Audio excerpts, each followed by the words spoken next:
Abalandeli bamaskandi kwabaphatha kabi kakhulu mhla kuhlukana iqembu likaShwi noMtekhala ngonyaka ophelile. Abanye bagcina bengasiqondanga isizathu sokuthi leli qembu eliseneminyaka eminingi kangaka laba ndawonye lihlukana. Kuvumbuke umlisa nesizathu okuyisona sona esenza ukuthi leli qembu lihlukane, uthi futhi yena kwakumele leli qembu lihlukane ngenxa yalesi sizathu sakhe asiphathele sona. Yaqala yangiphatha kabi indaba yokuhlukana kaShwi noMtekhala. Kodwa ngabuye ngabona ukuthi vele babengeke bekwazi ukuhlalelana. Ngeke nawe uzwe wajabula kuvele kudlula umuntu ethi shwi. Bese ukuthi emva lapho uqhamuka uMtekhala. Hayi uzobona kushuthi umuntu bembamba inkunzi.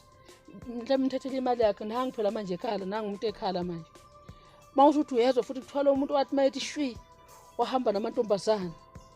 Amantombazana nakhona ingane ngamatshitshi, umatshitshi, umanyathi angithi umama. Manje uyabona imali lo muntu wathi shwi seyidla namantombazana. Lona usele uyakhala. Yabo, usesele uMtekhala. Manje uyabona ukuthi lo muntu okhala ufuneka simsize kanjani manje. Manje yikho leqembu lakhe ethi lihlukane ngoba manje libona ukuthi iqembu eliyinkunzi kwalona lokubanjwa kwenkunzi kukhona nokugedla kwamazinya phakathi kuhlangane yonke into. Umama ngapha umatshitshi umanyathi wakwanyathi ugane umanyathi angazi ugane kwabani unenqwaba yengane lo muntu ubamba inkunzi